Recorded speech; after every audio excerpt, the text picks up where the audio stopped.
स्वागत है आपका रूबरू में आपके साथ। मैं हूं नगमा खान। कल हमारे पूर्व प्रधानमंत्री अटल बिहारी वाजपेयी का जन्मदिन था। इसके अवसर पर हमारे प्रधानमंत्री नरेंद्र मोदी ने कल किसानों को वर्चुअल संबोधन किया, जिसमें उन्होंने अरुणाचल प्रदेश, हरियाणा, महाराष्ट्र, उत्तर प्रदेश, तमिलनाडु, उड़ीसा, इस तरह से कई राज्य के किसानों से बात की। लेकिन उन्होंने पंजाब, दिल्ली या फिर बॉर्डर पे बैठे हुए किसी भी किसान को बुलाया नहीं, ना ही उनसे मिलने की ज़हमत उठाई है। अब उन्होंने कल बहुत सारी बातें बताई, जिसमें प्रधानमंत्री जो हमारे थे अटल बिहारी वाजपेयी जी की अच्छी बातें बताई जन्मदिन पर। उसके साथ साथ उन्होंने कल विपक्ष को भी लताड़ा। उन्होंने कहा कि ये किसान आंदोलन को हवा दे रहे हैं और भड़का रहे हैं, गुमराह कर रहे हैं उन्हें। और उन्होंने ये कहा कि इनको जनता ने नकारा है। ये सारे विपक्ष के वो लोग हैं जो इस किसान आंदोलन में शामिल हैं। हम तो सिर्फ किसान के हित के लिए काम कर रहे हैं। हित का मतलब आप समझे, जैसे आप सभी जानते हैं कि हमारे रेलवे है हो, चाहे BSNL हो, या फिर जो भी जितनी भी सारी हमारी सरकारी संस्थाएं थी वो बिक चुकी हैं। ये हित है और इसी का यही मतलब है कि इसमें किसान मतलब किसानों का भी हित होगा। आप समझ सकते हैं कि कौन से हित की वो बात कर रहे हैं। अब सवाल ये उठा है कि सारी चीज़ें क्या ऐसे ही चलती रहेंगी। उसके साथ साथ उन्होंने ये भी कहा है कि हमने जो 9 करोड़ किसानों को 18,000 रुपया ऑनलाइन ट्रांसफ़र किया है, मतलब कहने का कि हर किसी को 2-2 हज़ार रुपया हर किसान को उन्होंने दिया है। ये सारी बातें उन्होंने कल प्रधानमंत्री मोदी ने कही अपने इस संबोधन में। प्रधानमंत्री मोदी ने यह भी कहा कि जो बंगाल की चीफ मिनिस्टर है ममता बनर्जी, उनकी वजह से, उनकी ऐसी राजनीति की वजह से 70 लाख किसान वहाँ पर वो फ़ायदा नहीं उठा सके इस योजना का, जो उन्होंने ऑनलाइन किसानों को पैसा पहुँचाया है। वहाँ पर उन्होंने ये भी कहा कि बंगाल में दूसरे भी विपक्ष है, लेकिन वो इस आंदोलन को, जो किसान आंदोलन चल रहा है दिल्ली बॉर्डर पर, उसको आग दे रहे हैं, लेकिन वो कभी भी सामने नहीं आते इस तरह से बोलने के लिए कि ममता बनर्जी किसानों के हित में अच्छा नहीं कर रही है, वहाँ पर विकास नहीं हो रहा है बंगाल में। इस तरह की बातें उन्होंने की।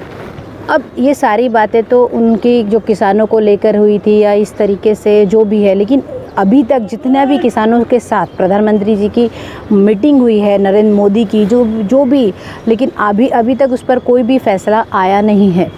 अब देखना ये है कि ये मीटिंग कब तक, क्योंकि आज भी उन्होंने बात करी है करने के लिए, लेकिन वो किसी भी तरीके से अभी बात पूरी हुई नहीं। अब देखते हैं कि आज वो कैसी बात करेंगे। वहीं बंगाल में जो हमारे गृह मंत्री अमित शाह है, वो इस तरीके से वहाँ पर लोगों क्या खाना खाने जा रहे हैं जगह जगह। फिर चाहे वो खाना खाने वालों से बात करे नहीं करे, ये दूसरी बात है, या फिर उनको जो खिलाया जा रहा है खाना वो होटल से मंगवाया जाए। आपको लगता नहीं कि ज़्यादा हो रहा है खाना वगैरह ये सारी चीज़ें बंगाल में, क्योंकि बंगाल में इलेक्शन आने वाले हैं, चुनाव आने वाले हैं, इसके लिए क्या?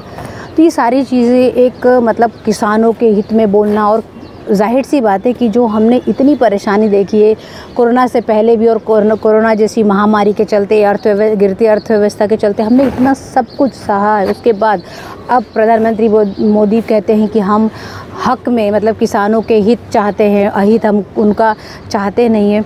अभी तक की जो जितनी भी सारी बातें हुई थी उनसे तो यही लग रहा है कि जो हमारे प्रधानमंत्री है वो टस से मस नहीं होने वाले हैं।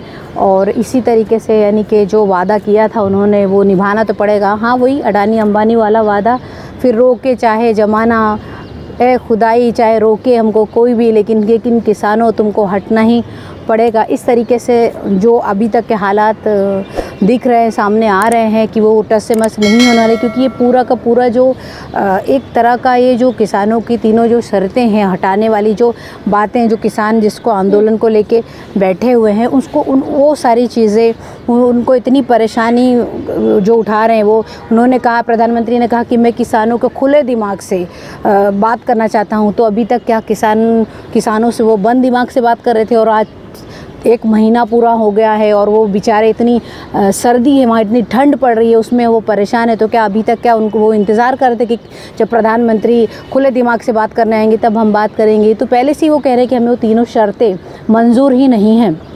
जिसमें उनका सब कुछ चला जाएगा। इस तरीके की उनकी जो भी मांगे, वो तीनों शर्तों को हटाने की वो यही चाह रहे हैं कि किसी भी तरह से हमको हमारी चीज़ों पर रहना मिले, हमको किसानों को जो फ़ायदे होते वो मिले। अभी तक बहुत ज़्यादा हमारा नुकसान हो गया और आगे अब तो कोई उम्मीद ही नहीं लगती अगर ये तीनों शर्तें नहीं हटाई गई तो ये सारी चीज़ें थी अभी तक जो भी किसान आंदोलन दिल्ली बॉर्डर पे चल रहा है। अब सवाल ये उठता है कि आंदोलन कब तक चलेगा, क्योंकि ऐसा लगता है कि ये क्रांति देश में तख्ता पलट की सारी जो तख्ता पलट जैसी चीज़ें दिख रही हैं, जैसे जिस तरह से ऐसा लग रहा है कि ये पता नहीं कब तक ये आग जाएगी, जो किसानों को ये कब तक आग बुझेगी, जो क्या क्रांति लेकर ही आएगी इस देश में।